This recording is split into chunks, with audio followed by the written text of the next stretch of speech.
Shalom. Shalom. Haleluya. Mari kita buka Alkitab kita di dalam kitab Kolose pasal 1 ayat 16. Kitab Kolose pasal 1 ayat 16 bilang begini, karena di dalam Dia telah diciptakan segala sesuatu yang ada di sorga dan yang ada di bumi, yang kelihatan dan yang tidak kelihatan, baik singgasana maupun kerajaan, baik pemerintah maupun penguasa. Garis bawahi, segala sesuatu diciptakan Dia, oleh Dia dan untuk Dia. Saudara, dari pembacaan ini saya membangun sebuah tema, yaitu born to serve atau lahir untuk melayani. Saya percaya segala sesuatu yang ada di bawah kolong langit ini semua punya tujuan, semua punya fungsi. Kalau Sang Pencipta meng-create sesuatu itu, pasti Dia punya tujuan untuk sesuatu yang diciptakannya.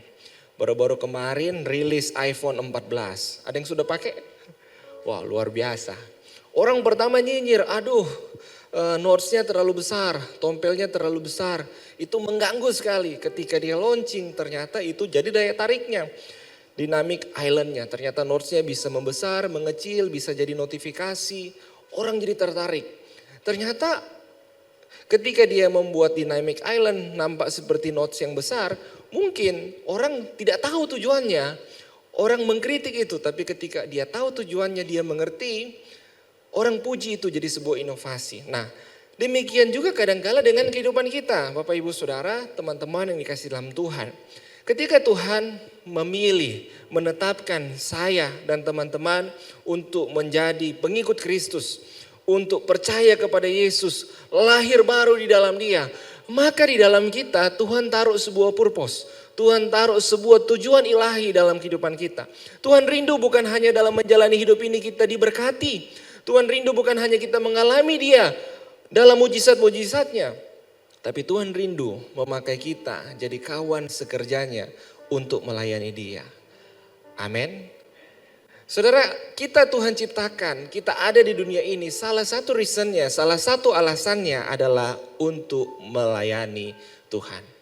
Saudara, seminggu yang lalu, tepatnya hari Senin, saya berlima dengan teman-teman tim di tempat ini, kami ke Bangkep pelayanan. Ini program misi, program pelayanan dari Next Gen, saudara. Kami melayani ke sana, berlima. Kemudian sebelumnya saya sudah diingatkan, jadwalnya nanti hari Minggu ini 3-4. Tadi pagi yang khotbah Pastor Jerry Mumu dari Parigi. Saya tidak pernah calling-callingan sama dia, janjian. Tadi pagi dia bahas tentang bagaimana kita melayani, bagaimana ciri-ciri orang yang melayani Tuhan. Dan hari ini saya ingin berbagi beberapa hal tentang melayani Tuhan. Yang pertama, kenapa kita harus melayani? Saudara, John Wesley pernah bilang begini, without God, man cannot, and without man, God cannot. Maksudnya apa? Tanpa Tuhan, kita manusia tidak bisa melakukan apa-apa. Tapi tanpa manusia, Tuhan tidak mau melakukan apa-apa. Bahkan seorang Suji, bukan Mother Teresa ya. Namanya Ibu Bunda Teresa juga, tapi bukan Mother Teresa. Dia bilang begini, Yesus Kristus tidak punya tangan kecuali tangan kita. Dan Yesus Kristus tidak punya kaki kecuali kaki kita. Artinya apa? Tuhan rindu, Tuhan mau supaya pekerjaannya di bumi ini, apa yang Tuhan kerjakan, keselamatan itu sampai kepada bangsa-bangsa, tetapi Tuhan mau libatkan saya dan saudara. Untuk itu Tuhan mau supaya saya dan saudara terlibat dalam pelayanan. Nah, kalau begitu pertanyaannya, kenapa kita harus melayani? Ini yang pertama yang akan kita bahas. Kenapa kita harus melayani? Karena Tuhan Yesus sudah lebih dulu memberi contoh, memberi teladan untuk melayani. Matius 20 ayat 28 bilang begini, sama seperti Anak Manusia datang bukan untuk dilayani, melainkan untuk melayani dan untuk memberikan nyawanya menjadi tebusan bagi banyak orang. 2 Korintus 5 ayat 15 bilang begini, dan Kristus telah mati untuk semua orang, supaya mereka yang hidup tidak lagi hidup untuk dirinya sendiri, tetapi untuk Dia yang mati dan telah dibangkitkan untuk mereka. Jadi alasan Tuhan Yesus datang ke dunia ini, dia tidak datang untuk supaya dilayani. Tapi dia datang untuk melayani. Kalau saya tanya sama setiap kita, pasti jawabannya lebih enak mana? Dilayani atau melayani? Mungkin saudara berpikir, kayaknya lebih enak dilayani Pak. Kan enak kalau kita masuk restoran, disambut, selamat datang Pak. Mari silakan duduk, kursinya ditarikan, terus dikasih pakai serbet, terus abis itu dikasih menu, dimasakkan masakan yang paling enak. Pokoknya dilayani begitu rupa saudara. Nah, tetapi sebenarnya kalau kita mau belajar dari Tuhan Yesus, Yesus datang bukan untuk dilayani, tetapi untuk melayani. Kalau Tuhan Yesus dari surga datang untuk dilayani, buat apa? Dia punya segala-galanya. Tapi dia datang merendahkan diri, mengambil rupa menjadi seorang hamba. Sama dengan manusia. Untuk mati di atas kayu salib untuk apa? Supaya saya dan saudara menerima anugerah keselamatan di dalam dia. Dan di dalam anugerah keselamatan di dalam Yesus Kristus Tuhan, kita menjadi percaya kepada Yesus Kristus Tuhan. Saudara, Lukas 22 ayat 27 bilang begini, barang siapa melayani aku, ia harus mengikut aku. Dan di mana aku berada, di situ pun pelayanku akan berada. Barang siapa melayani aku, ia akan dihormati Bapakku. Jadi kalau kita mengklaim diri saya pengikut Kristus, tetapi saya tidak mau ambil bagian dalam pelayanan, itu bukan sesuatu yang agak. Saudara, kalau kita mau percaya kepada Yesus, tapi tidak mau melayani, itu sama saja kita hanya mau berkatnya, kita tidak mau bayar harga untuk apa yang Yesus lakukan. Percaya kepada Yesus dan melayani adalah satu bagian yang tidak bisa dipisahkan. Kalau hari ini kita klaim percaya kepada Yesus, artinya kita punya kewajiban untuk melayani Yesus. Karena kenapa?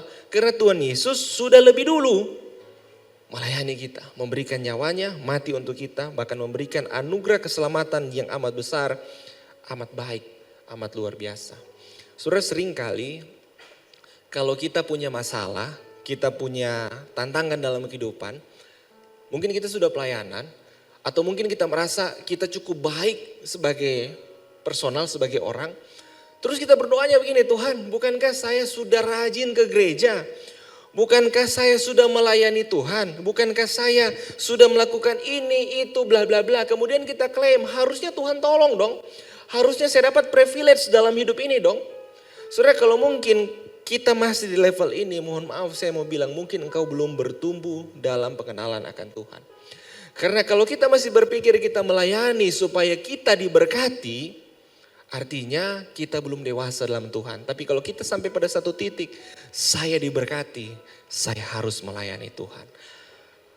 Saudara, sama dengan seorang anak. Ini anak satu kali dia lihat asisten di rumah tangganya digaji sama mamanya. Wah, enak ya, ternyata asisten rumah tangga dia kerja tapi dibayar sama mama. Terus dia berpikir, kan adik ini kerja juga di rumah. Kadang-kadang bantu Simba, kadang-kadang adik bantu sikat WC, kadang-kadang bantu siram bunganya mama yang begitu banyak, kadang-kala mengurus adik. Terus dia berpikir kayaknya adik berhak klaim supaya adik ini dibayar sama mama. Alhasil adik ini tulis surat, saudara. Dia tulis, "Dear mama, adik lihat tiap bulan si mbak dapat uang dari mama karena mbak bekerja. Tahukah mama, adik ini pun bekerja ma.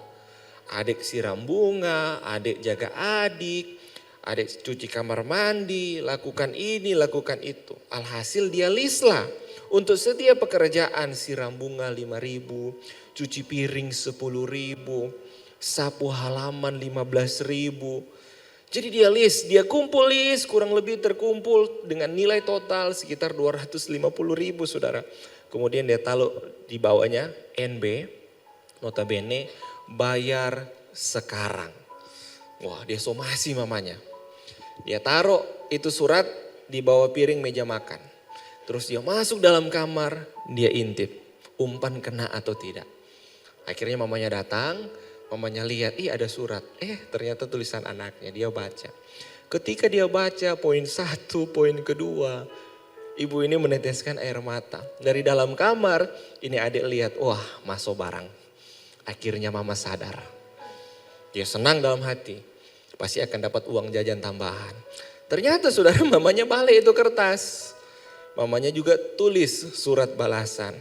Dear adik yang tersayang, Mama sepanjang menjaga adik, Mama tidak pernah berpikir untuk minta balasan. Kalau Mama mau minta balasan, pertama satu, biaya melahirkan ongkos rumah sakit 15 juta. Baru satu itu. Adik hidup kurang lebih 6 tahun, satu hari makan 3 kali. Satu kali makan 15 ribu. Kali 3, 45 ribu.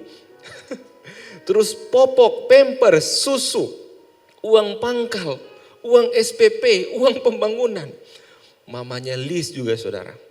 Total kurang lebih 250 juta. Nah, kemudian mamanya taruh juga di meja makan. Sang adik keluar. Dia lihat, dia berharap ada uang di balik kertas. Ternyata ada pesannya mama. Pas dia baca, dia lihat mama intip dari dalam kamar. Pas mama lihat, ternyata adik pun membaca dan meneteskan air mata. Mama bilang, puji Tuhan, adik sudah sadar. Kadangkala kita seperti anak kecil ini saudara. Kadangkala dalam mengikut Tuhan kita mulai hitung. Berapa banyak waktu yang sudah kita pakai untuk ke gereja. Ada orang ke gereja lihat-lihat jam berapa habis ini. Konser di wali kota semua selesai nanti. Atau ada band yang mau tampil. Kadangkala kita hitung-hitungan untuk melakukan sesuatu bagi Tuhan. Padahal sebenarnya Tuhan sudah lebih dulu melakukan sesuatu bagi kita. Jadi kalau hari ini kita mau ambil keputusan, saya mau melayani Tuhan. Bukan supaya Tuhan berkati, tapi karena saya diberkati, saya harus melayani Tuhan. Itu yang pertama, kenapa kita harus melayani Tuhan. Yang kedua, mari kita lihat di dalam Wahyu 7 ayat 15. Karena itu mereka berdiri di hadapan tata Allah dan melayani dia siang dan malam di bait sucinya. Dan ia duduk di atas tata itu dan membentangkan kemahnya di atas mereka. Ini penglihatan Rasul Paulus tentang apa yang akan terjadi di dalam kehidupan di dalam surga. Jadi Rasul Paulus melihat ada orang-orang yang Tuhan sudah tentukan, orang-orang yang Tuhan sudah pilih. Ada bersama-sama dengan Tuhan, memuji, menyembah Tuhan. Bahkan dikatakan melayani dia siang dan malam. Dalam dunia teologi ada dikenal namanya tipologi. Tipologi itu sederhananya gambaran tentang apa yang ada di perjanjian lama kemudian akan digenapi di dalam perjanjian baru. Tapi dalam tipologi juga bisa menyangkut dalam kehidupan kita. Dalam kehidupan yang kita jalani di dunia ini hari ini tipologi dari apa yang akan terjadi, apa yang akan kita kerjakan nanti di dalam kerajaan surga. Jadi apa yang akan kita kerjakan dalam kerajaan surga, gambarannya ada seperti ini. Kita tetap beribadah, bersekutu, memuji, menyembah Tuhan. Dan saya make sure tidak ada bidadari di sana. Jadi kalau saudara punya motivasi masuk surga itu bidadari, tidak ada. Sebab Tuhan sudah mampu cukup untuk memuaskan kehidupan kita. Dan hidup kita pusatnya di dalam surga adalah Kristus Yesus Tuhan. Jadi kalau hari ini kita tidak bisa melayani Tuhan, kita tidak mampu melayani Tuhan, kita tidak punya kerinduan melayani Tuhan, coba cek ada guna tidak kita kalau ada di kerajaan sorga. Karena yang kedua alasan kita melayani Tuhan karena gaya hidup warga kerajaan sorga adalah melayani. Jadi orang kalau terbiasa pelayanan ini sebenarnya sedang seperti KKN. Kita kuliah kerja nyata, nanti satu saat kita akan lakukan itu dalam kerajaan sorga. Orang KKN itu dikasih kenalah. Nanti kalian itu akan kerja dalam dunia kerja seperti ini. Nah hari ini kita pelayanan ini sebenarnya tipologi dari apa yang akan terjadi dalam kerajaan Allah. Jadi bersyukur kalau saudara bisa melayani hari ini. Saudara punya kesempatan untuk bisa melayani Tuhan. Nah mungkin saudara bertanya ke saya begini, kalau begitu bagaimana supaya saya bisa melayani Tuhan? Apa yang harus saya lakukan? Nah, saya akan membahas ke bagian yang kedua, saudara. Melayani Tuhan itu sebenarnya ada dua panggilan. Panggilan yang pertama, panggilan yang bersifat khusus. Jadi ada orang-orang tertentu yang Tuhan panggil secara khusus. Ibu gembala panggilannya khusus untuk menggembalakan. Ada hamba-hamba Tuhan yang full time. Memang Tuhan memanggil mereka secara khusus untuk sepenuh waktu melayani di rumah Tuhan. Ada juga panggilannya khusus untuk jadi pelayan altar, menjadi worship leader, menjadi pemain musik. Jadi ketika Tuhan bicara dalam hatimu, memanggil engkau, jangan keraskan, jangan tutup kuping, tapi jawab panggilan itu. Itu panggilan yang bersifat khusus. Nah, saya ke Bangkep, balik Sabtu kemarin, waktu mau pulang, leadernya, pendetanya di sana namanya pendeta Real. Dia cerita, dia bilang saya pertama melayani dapat panggilan tahun 97. Tahun 97 saya umur 20-an Pak, tidak punya pengetahuan teologi, tidak bisa khotbah. Tapi kuat dalam hati, Tuhan bicara, saya mau jadi hamba Tuhan. Bahkan ada beban khusus yang Tuhan taruh untuk desanya, untuk kampungnya di Bangkep sana. Kemudian dia cerita, saya tidak masuk gereja di Woodward. Ada gereja asal saya ibadah pagi jam 6. Tapi lantaran kosong, tidak ada waktu malam. Dan saya juga tinggal sama orang, selesai pekerjaan di rumah. Saya ikut ibadah di Woodward. Dan dia bertumbuh di sini. Kemudian dia ketemuilah Opa Gembala dulu, Opa Toding. Dia cerita tentang kerinduan hatinya, tentang bagaimana keterbebanannya untuk kampungnya. Tapi dia tidak mengajukan diri. Dia bilang begini, ada enggak orang di sini yang bisa Om utus ke sana? Tapi apa jawaban Opa waktu itu? Di sini tidak ada orang yang kita bisa utus karena kita kekurangan orang. Kalau Brur punya kerinduan, saya akan berdoa. Singkat cerita Opa berdoa sama dia, akhirnya dia diutus ke sana. Anak muda, tidak punya pengalaman, tidak bisa khotbah, tidak bisa pelayanan. Yang dia punya apa? Mau untuk Tuhan pakai. 97, hari ini kita ke sana, dia cerita Pak di Bangkep sekarang ada 28 GBI yang ada di sana.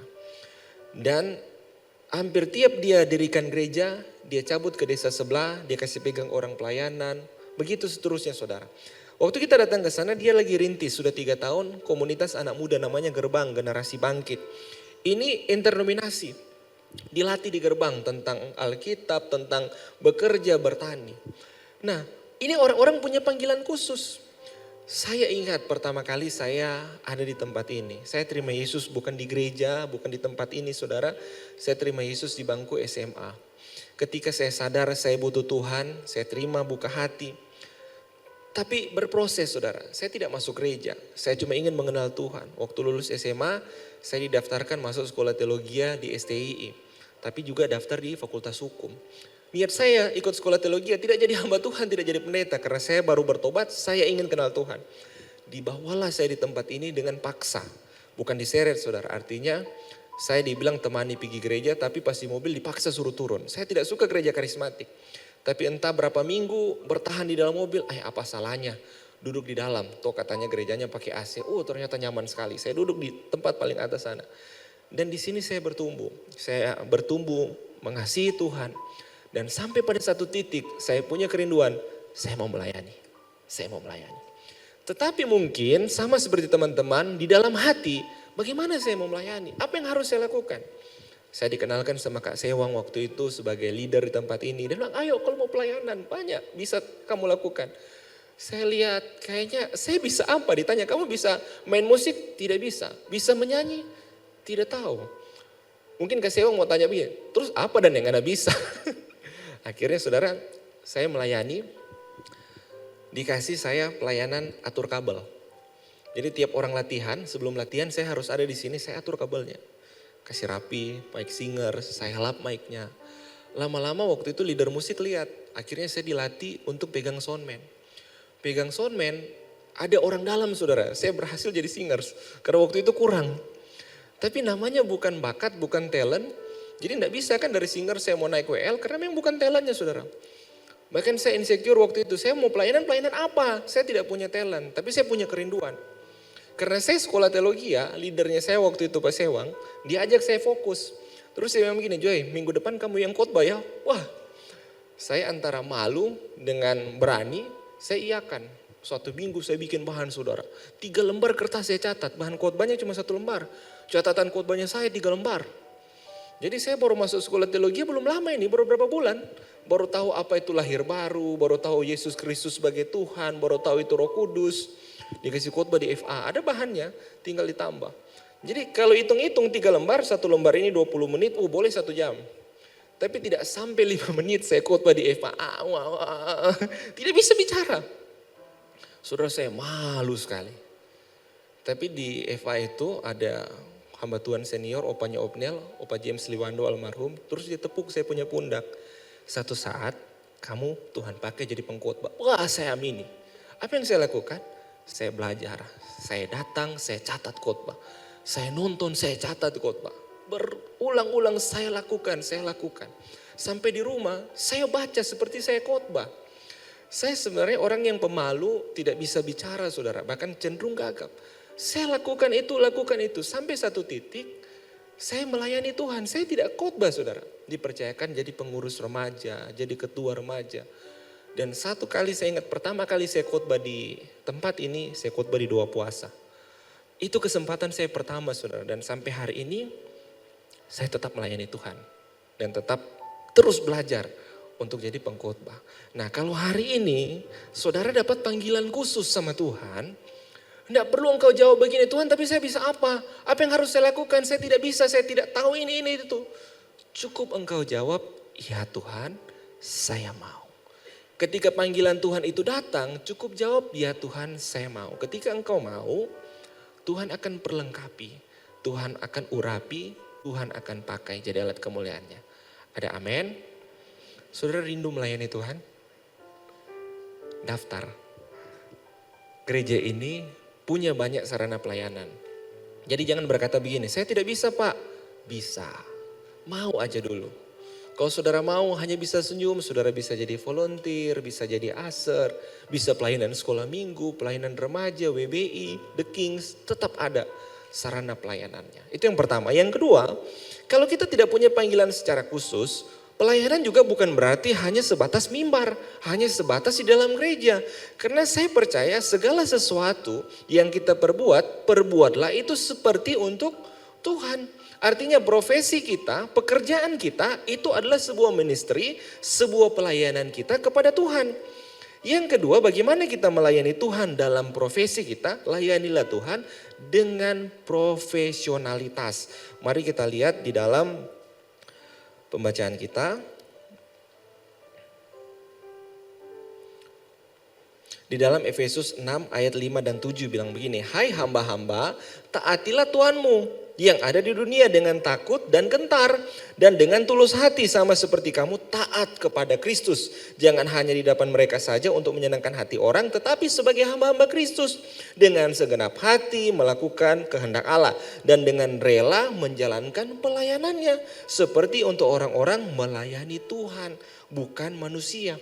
Jadi konteks ayat ini Tuhan bilang kamu para hamba yang punya tuan, karena pada masa itu memang zaman perbudakan, ada tuan ada hamba. Tapi kalau kita mau buat konteks saat ini, kamu yang bekerja apapun pekerjaanmu, firman Tuhan katakan lakukanlah itu dengan sepenuh hati seperti untuk Tuhan. Pelayanan seperti orang-orang melayani Tuhan, bukan manusia. Jadi apa yang kita kerjakan hari ini, profesi yang sedang kita tekuni hari ini, itu ministerimu. Itu pelayananmu, lakukanlah itu dengan sepenuh hati, seprofesionalitas mungkin seperti untuk Tuhan, bukan untuk manusia. Engkau yang berkata, Pak saya ini hanya karyawan biasa. Engkau pelayan Tuhan. Pak saya ini cuma PNS, engkau pun pelayan Tuhan.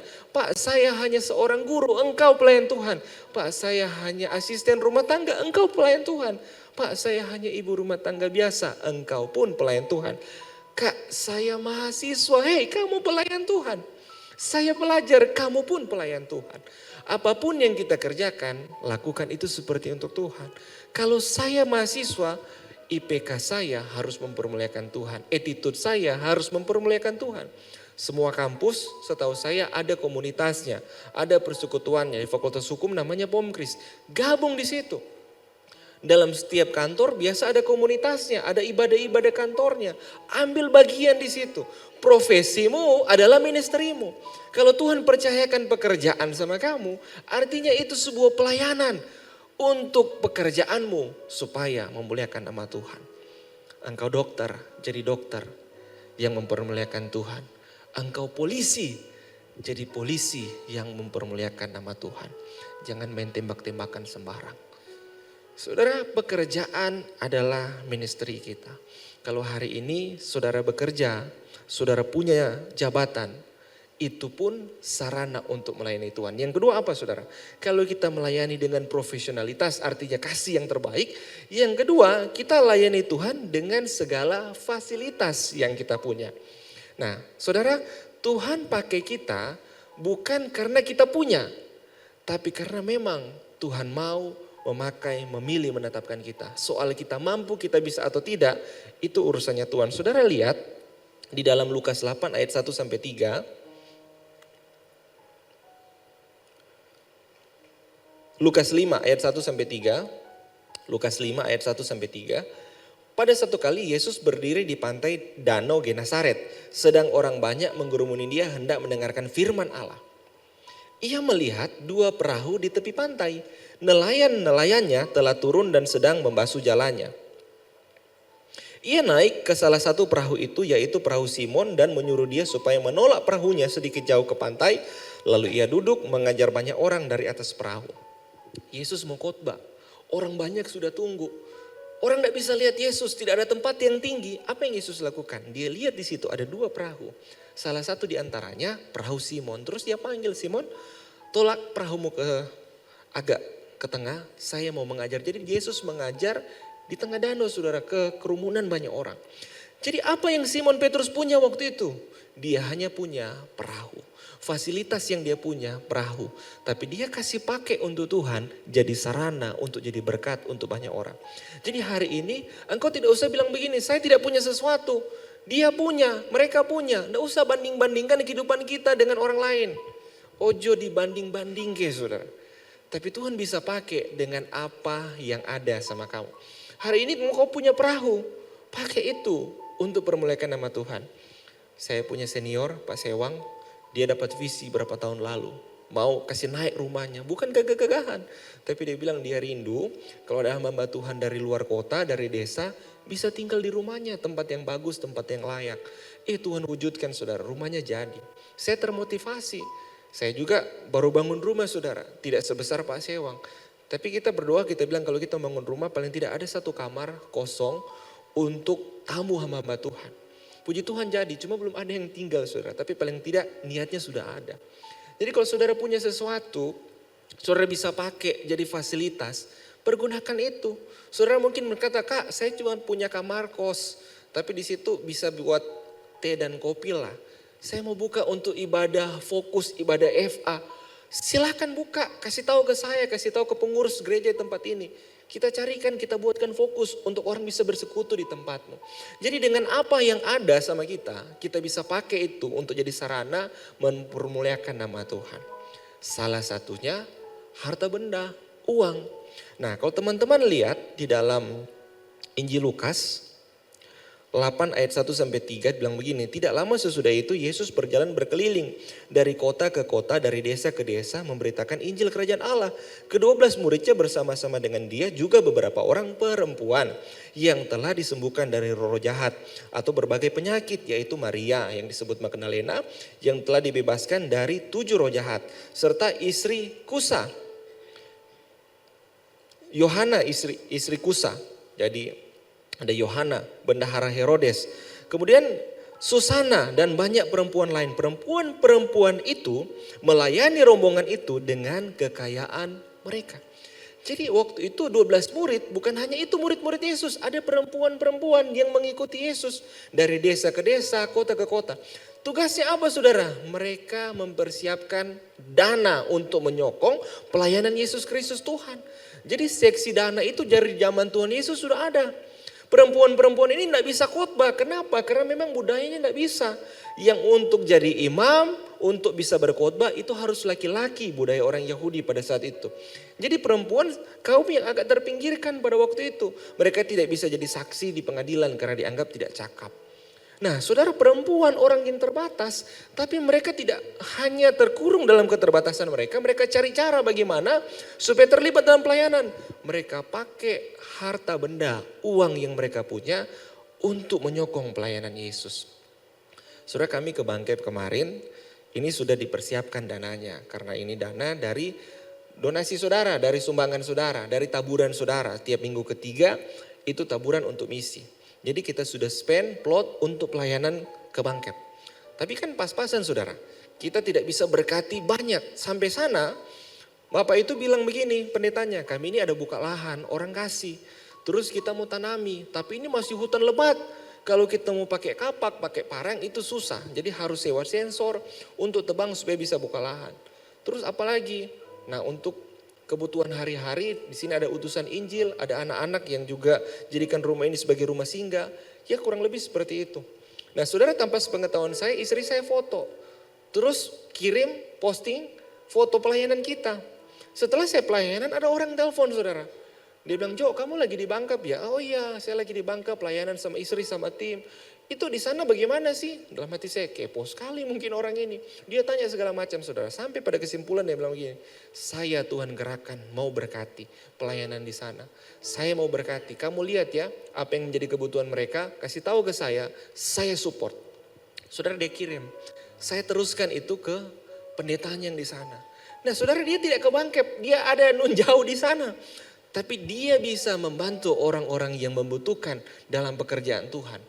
Karena memang Tuhan kasih keterbebanan, kasih hati untuk itu. Kalau teman-teman punya beban untuk itu, ayo belajar sedari muda, sisihkan berapapun pendapatanmu untuk engkau tabur. Karena berkat itu tidak akan memuaskan engkau kalau semua engkau konsumsi. Makan apel telan sama bijinya. Yang bahaya makan kadondong kalau saudara telan sama bijinya. Tapi kan kita buang bijinya. Kalau itu petani dia harus tabur benih itu. Supaya apa? Supaya itu bertumbuh. Dan ketika engkau tabur dalam pekerjaan Tuhan untuk kerajaan Allah. Bukan hanya tumbuh. Tapi pasti akan menghasilkan 10 kali lipat, 100 kali lipat, 1000 kali lipat. Saudara di Palu konser mulai banyak kan? Ada yang tabung mau beli tiketnya Amnes. Atau artis-artis ibu kota lainnya. Atau mungkin saya mau tabung beli iPhone 14. Saudara tidak salah, bagus. Saudara untuk ibaratnya kasih reward, self reward ke dirimu. Tapi ingat, setiap pengaturan keuanganmu, pastikan engkau punya budget untuk ditabur untuk pekerjaan Tuhan. Ketika engkau setia memberi dari muda, bukan hanya generasimu engkau hari ini akan terima. Tetapi anak cucumu pasti akan menuai apa yang engkau tabur. Saudara, seorang yang namanya Stanley Tam, satu kali dia mau buka bisnis. Dia bilang begini, Tuhan kalau saya buka bisnis, saya janji saya akan kasih 1/10 untuk Tuhan. Terus dia berdoa, dia mau buka bisnis plastik saudara. Pada waktu itu bisnis plastik lagi resu. Banyak teman-temannya buka, bangkrut. Tapi Stanley Tam berani buka. Dan ketika dia buka, berhasil saudara. Dia mulai bangun pabrik. Ketika dia bangun pabrik, dia bilang begini, saya tidak hanya kasih 10, saya kasih 20. Ternyata berhasil saudara, ketika dia ekspansi. Berhasil lagi, dia kasih 30 saudara. Sampai karyawannya banyak, punya cabang di tiap negara saudara. Punya cabang di mana-mana. Dia bilang, Tuhan sekarang 50-50. Ternyata berhasil makin besar. Bahkan di pabriknya saudara, di tempatnya dia tulis, Yesus Kristus is the answer. Yesus Tuhan adalah jawaban. Sampai dia bilang begini, dia ada dalam satu titik, Tuhan saya hanya 10, Tuhan 90. Dan ternyata dia makin diberkati Tuhan. Sampai satu saat dia bilang begini, Tuhan saya akan rubah akta perusahaan. Dia rubah nama perusahaannya jadi dari United States Plastic Company jadi Jesus Christ Plastic Company. Dia bawa di notaris. Apa kerjanya? Dia jadi karyawan biasa di perusahaannya saudara. Dia terima gaji biasa untuk dia hidup. Tapi uang perusahaan kan makin banyak. Mereka buat apa? Yayasan misi untuk biayai misionaris-misionaris dari tiap negara. Di depan kantornya dia taruh tiap negara yang pernah mereka utus misionaris. Salah satunya Indonesia. Sekarang ada di Malang jadi Sekolah Teologi Nusantara. Salah satunya Pendeta Esra Soro lulus dari situ. Jadi dari Stanley Tam sampai kepada bangsa-bangsa, negara demi negara, Injil diberitakan. Karena ada apa saudara? Ada orang yang mau menabur pakai fasilitas yang dia punya untuk jadi alat kemuliaan Allah. Hari ini teman-teman punya apa? Tidak perlu banding-bandingkan dengan orang lain. Tidak perlu merasa kecil hati karena tidak punya sesuatu. Kak, saya cuma punya kedua tangan dan waktu. Pakai waktumu untuk melayani Tuhan. Pakai tenagamu untuk melayani Tuhan. Kami pergi ke Bangkep berlima saudara. Saya, istri Yudit, Janwar, Ekel, terus Anto. kami ini bukan orang yang berlebih, kami ini terbatas. Kita tidak janjian untuk kasih sesuatu. Januar bilang begini, saya ada komunitas. Komunitasnya ini orang-orang profesinya. Jadi orang-orang yang bergiat di dunia fashion, anak-anak modelnya. Dia buat komunitas, terus mereka sumbang, mereka kasih gitar. Waktu kita sampai, Ekel ngomong, ternyata dia punya yayasan, nilai kehidupan. Support orang untuk sekolah. Dia bilang, saya kasih beasiswa untuk sekolah di jenjang SMA, pilih satu anak dari Bangkep. Dan ternyata puji Tuhan ada juga orang yang bantu yang saya cerita tadi. Nah, kami ini bukan orang yang berlebih. Anto pun mungkin terbatas, tapi dia punya ilmu, skill, kemampuan. Sampai tengah malam dia ajar orang main keyboard, saudara. Ajar orang latih untuk main musik. Ini video pelayanan kita di sana, teman-teman boleh lihat.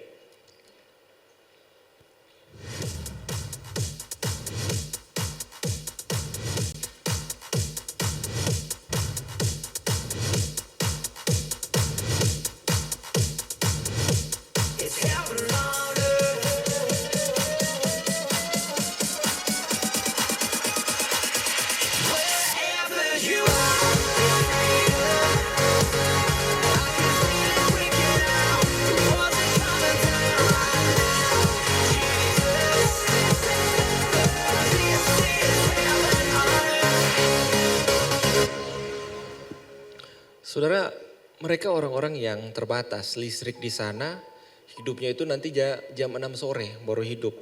Tidak ada jaringan telekomunikasi, ada wifi. Wifi-nya pun tidak setiap saat hidup.